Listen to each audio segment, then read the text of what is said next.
Good thing, my cell phone, it's actually in my bag right now. So I'm not even worried about dropping my cell phone in the ocean this time. But we got ourselves a Stingray, baby!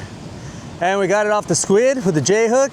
Kind of just left the pole sitting in. Some fish are legendary, some are sacred, and some will test everything you've got.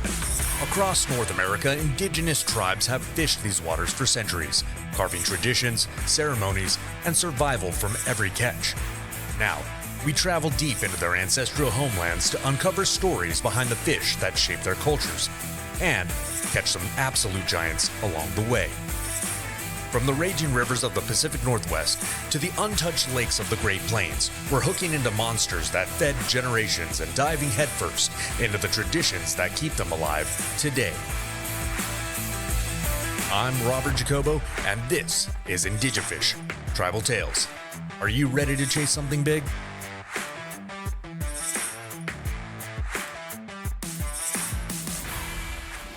All right, guys, what's up? Welcome back to another episode of IndigeFish. I'm your host, Robert Jacobo, and it is a beautiful day, another beautiful day out here in Redondo Beach.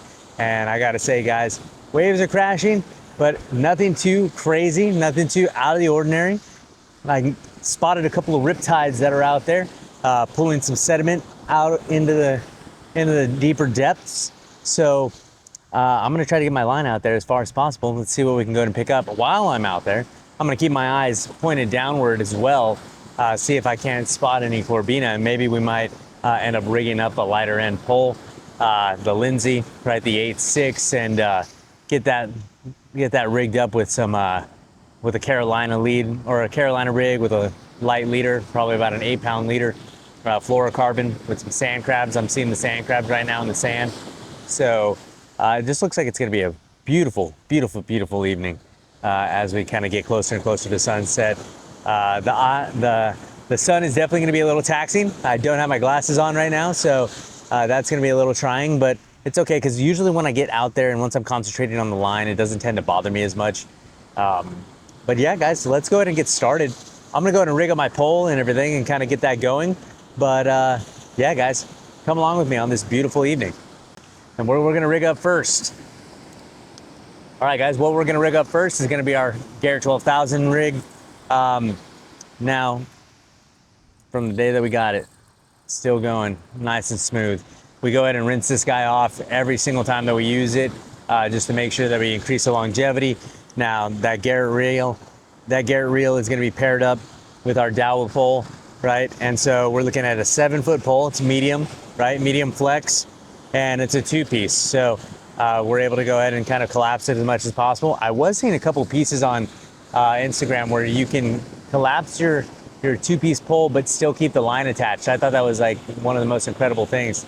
I'm gonna go ahead and have to find out where I can get that. I think the guy had it on pre-order back in June, so I'm wondering if he had some success with it.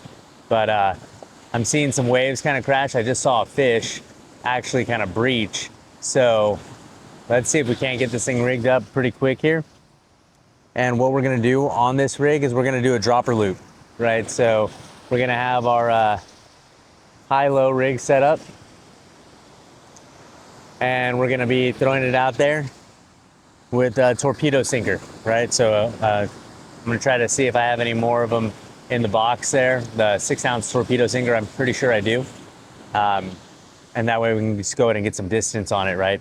One of the biggest things is, the further out that you can go, the better off you're going to be. Not too much kelp in the area, so I'm not worried about getting snagged up on anything. I think this is going to be a beautiful night of fishing, and hopefully we don't get skunked out. So let's go ahead and get it rigged up.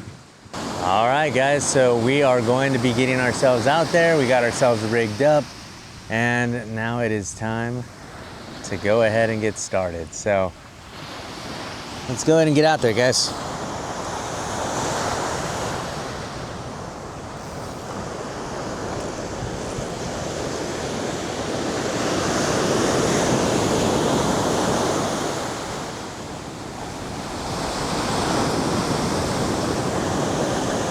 I was like, there's no way that my reel is rusted like that. All right, we want to make sure that we're getting ourselves past that.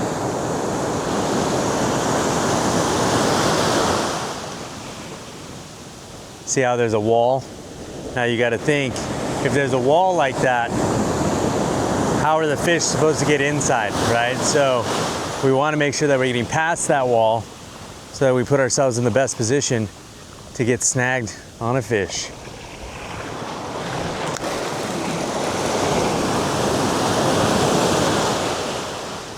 I think we did a pretty good job getting it out there. However, we did lose a piece of bait in the process.